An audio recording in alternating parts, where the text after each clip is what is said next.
Alright, Dogg from Air Fans. So this is going to be just a little musing video about something I've been musing about. I'm in my kitchen here. You can see some onions, some bananas, a wok, got some lemonade. So this is just more of an informal video. If you haven't heard it, there's the meme coincidence theorist, which I just love. Of course, everyone's heard of a conspiracy theorist, and if someone says that to you, you can just say, oh, well. You know, someone calls you a conspiracy theorist, you just say, oh, well, then that must make you a coincidence theorist. Which I just really like. Of course, the term conspiracy theorist, apparently comes from the Kennedy assassination. It was a term that was developed by the CIA to discredit opponents of the lone gunman theory, also known as the magic bullet theory. So that's, official United States history canon, is that a bullet went through the air and did a crazy thing and zigzagged and hit a president and the person in front of him, multiple times. But anyway, so when you look into the world, you start to see that idea just everywhere, and that's what I wanted to talk about today. What I'm talking about is just randomness, chaos. So what we live in today is a world where we're taught to believe that everything is random, and so the biggest kind of thing there, I guess, is evolution, of course. So it's just this idea that random things, well, there's natural selection, but individuals mating with each other and basically a process of their genes randomly recombining results in a new species, okay? That's evolution.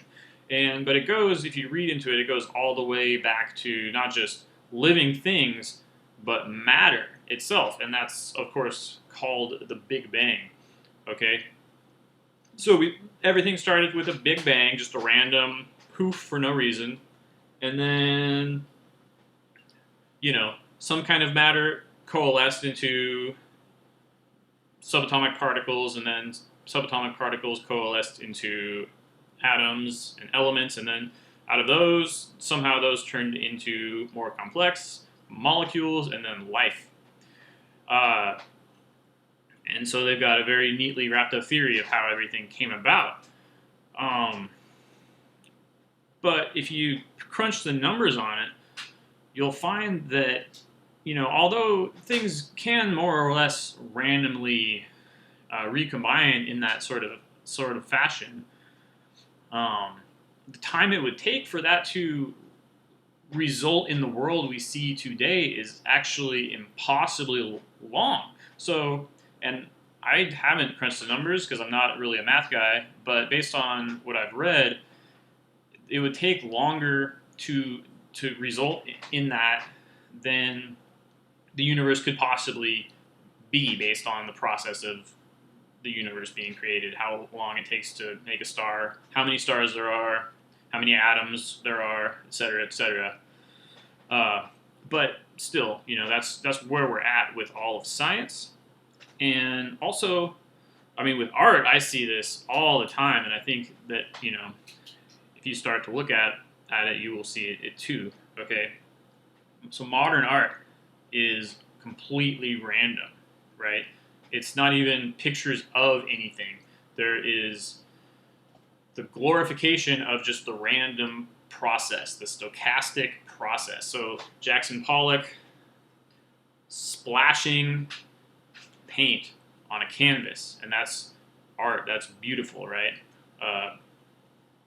Any number of these guys you can look at, and I'm not even talking about like the shock and awe kind of thing of signing your name to a urinal, or just having a bull shark in a tank of formaldehyde, because that's designed to just traumatize people, in my opinion. But so what I'm really talking about here is just sheer randomness, okay, and glorifying randomness and holding that up as art, which is a complete turnaround from the idea of, I'm a human. I saw a thing. I drew it, and I'm showing it to you. That's what historically has been what art has been about. And now we're really taking the human out of it. We're really taking the self out of it, and we're apparently taught to feel good about that, which is really interesting. So, the other thing is in music, we have techno music, random beats, like a computer-generated beat, synthesizers, where, if you've looked into synthesizers, I mean, some synthesizers are cool, but basically it's like you're taking a tone that's generated by a tone generator, and then you're putting it through this crazy signal pathway that's doing all different kinds of stuff to it, and that resulting sound, whatever it is, basically it's not planned by the musician, and we're just looking at that, and we're going, interesting, and that's the word I have written down in my notes to talk about. Interesting is the reaction that a person has when they're observing this kind of art. And then, of course, in architecture, the whole decorative art part of architecture has just gone away from patterns to randomness. Like, go to Home Depot and look at the pre-assembled like sheets of tiny tiles you can get for your bathroom, and look at how the effort they go through to make them just random. So they'll have 4 colors of tile, and it's hard to make things actually random. That's an interesting point too. But instead of having the 4 colors and making some sort of a pattern, a mosaic like you kind of think of, that's basically gauche. That's just not cool anymore. It's dated, and so it's all about just arranging tiles or bricks or panels. It's about arranging elements, randomly to make it. They even say, like, I don't know, make it be naturalistic or something like that, as if humans by our very nature aren't natural, which is part of this whole conceit, which is really interesting to me. So, but we're moving away from patterns, we're moving away from symmetry with this whole idea. And clearly, I think, we're being primed to just see the world as a collection of unconnected, random events. And a friend of mine mentioned to me, he was actually a history major, but he, one of the things he said about what he remembered of history from public school was that we were taught to see history as a collection of random events. We were taught history episodically, and that always stuck with me. So we're taught about a war, but we're not taught about how the events leading up to a war or after a war. Or we're taught about a country for the whole length of that country's existence, but we're taught about that country in isolation from all other countries. So we're not taught to make connections, obviously, in that way. But so we're not. Everything's random. There's nothing we can personally do to achieve change. That's a very important, I would argue, planned outcome of this kind of thing. There's really no free will possible obviously, and if it's all random, there's no free will. So, but I want to say, in my opinion, it's not just control. This isn't just being done to deprive us of control or participation. I believe that these people are actually glorifying chaos, glorifying randomness, and what I base that on is just what I've mentioned before. All these trends in modern art, in fashion. Think about the patterns on a shirt. Think about where there used to be like kind of a zigzag going across the shirt, like Charlie Brown, and now the pattern is just like down in the corner. You can't see my hand, but the asymmetrical pattern or asymmetrical designs everywhere in a fashion, which is of course is a very, very centralized field. But I digress. The idea there, we all know, ordo ab chao, order out of chaos. Never let a good crisis go to waste. Okay, so we know that the whole plan is to create a instability of any kind, and then manage the outcome. So I have a really kind of like cute example here that I think some of my followers are going to appreciate, and from gaming. Okay, there's an archetype of an orc, and I'm going to explain that a little bit because I'm not sure not everyone knows what I mean. An orc, and think of Lord of the Rings, the orcs in Lord of the Rings. That's probably the most popular thing, but it's in Dungeons and Dragons and Magic the Gathering, Warhammer, my personal favorite. But an orc he's like a human, right? But he's really big and dumb and aggressive, and he loves war. He just looks forward to it, He fights with other orcs. They fight amongst themselves, and that's why they're so scary, is because they just don't care. They're just like, yeah, I'm in battle. This is just fun for me. This is how we play, as it were. So there's a mechanic associated with the orc race in these types of games, which is randomness. So even in a game which minimizes random chance, in a little bit of like game theory there, some games are more random, some games are less random. But even in a game that's not very random, a orc is going to be excessively random. So like even a game that doesn't use, like rolling a die to determine stuff, the orcs might use a die. So you might roll a die to see if you live or you die, or if you explode, how many guys you take with you. That's kind of the thing with orcs. And so I want you to think about, suicide bombers I want you to think about orcs when you think about suicide bombers, okay? I want you to think about orcs when you think about the stock market going up and then down and up and down, and, managing that outcome. And I want you to think about elections and democracy when you think about orcs, okay? So, and I'm a little confused here. I'm not sure how I should be thinking about democracy, because while yes, I do assume that most elections are rigged, there's still the notion of glorifying chaos, which I see, and it's a religion.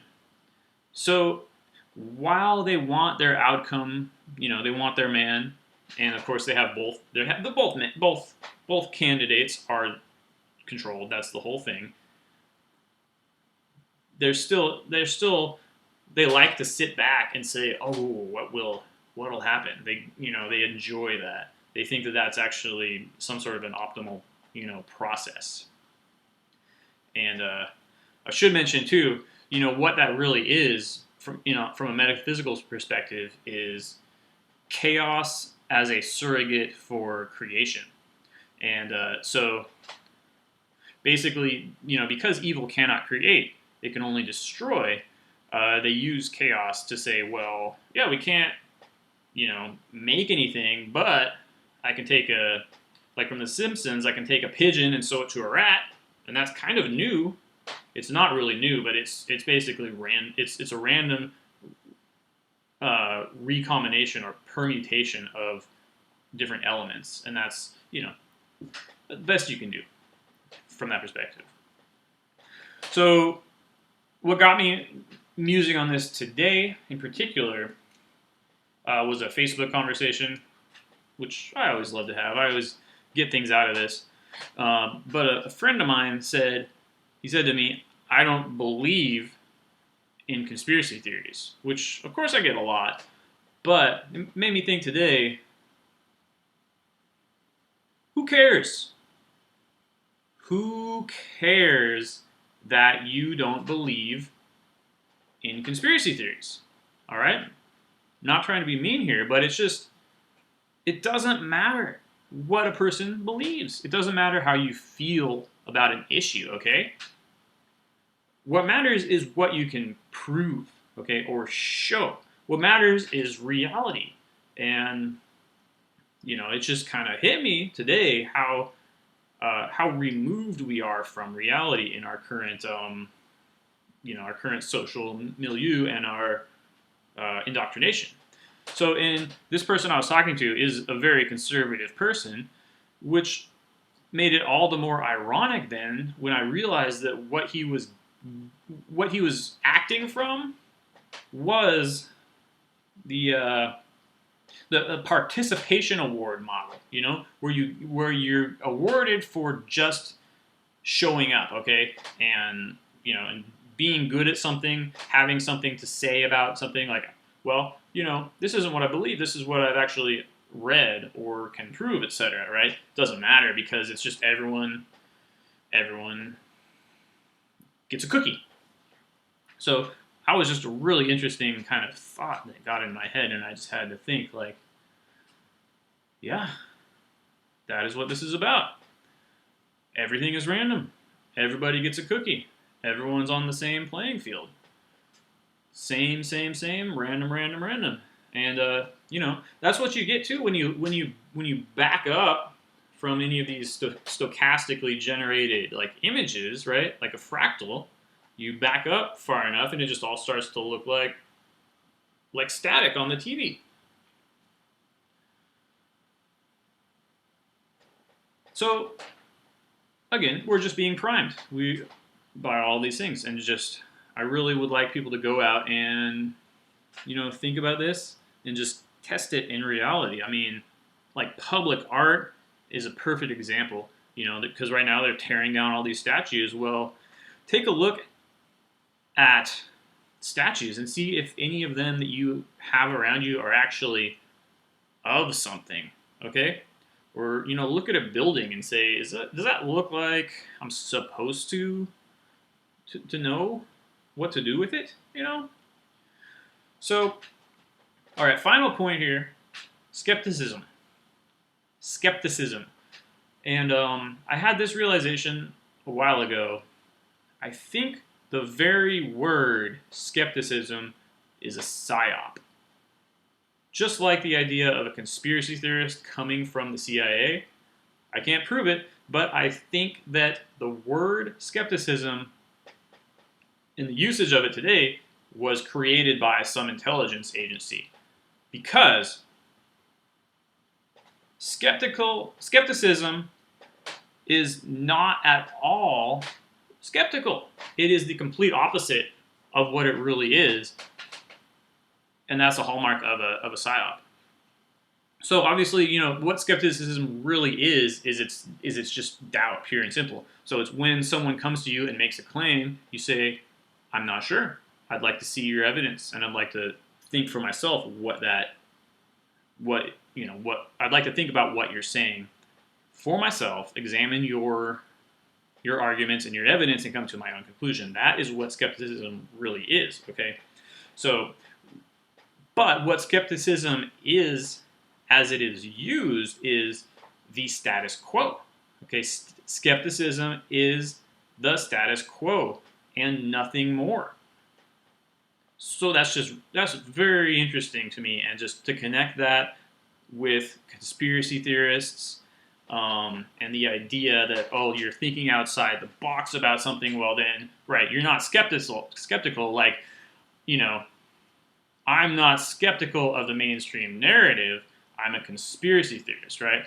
I'm not skeptical about how 9/11 went down, I'm a conspiracy theorist. I am believing in conspiracies, right? Not examining evidence, So, and again, it sets up this false dialectic, this belief, versus thinking versus feeling, okay? So anyway, and when a person is skeptical, when a person says to me they are skeptical,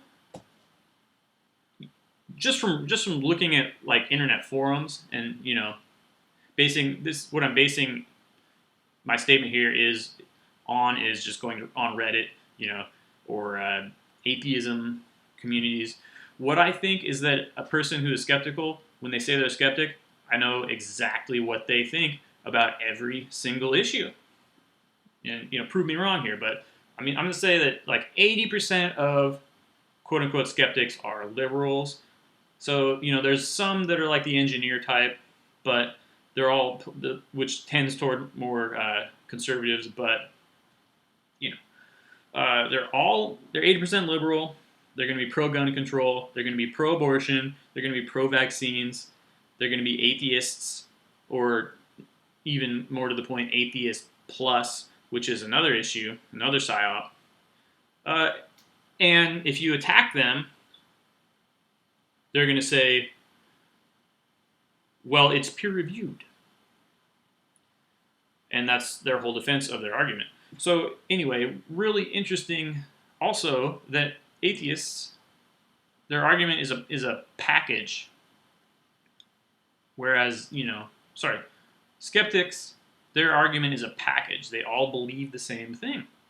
And, that's just interesting because if you were truly skeptical and you were truly thinking about each issue on its own, you would, of course, come to some very different conclusions about, there would be a diversity of opinion, which does not exist, ironically, among the skeptical, quote-unquote, community. So, I think that's about it for my musing. I'm going to end here. I'd really like to hear what people have to say about this. Of course, I think it's very timely given the military operation that is currently being waged against us vis-a-vis Antifa, etc. So my name is Evan Benton, and my channel is Dogg from Air. Please like this video. Please share it everywhere. Comment, ask me questions, and subscribe to my channel. All right, bye.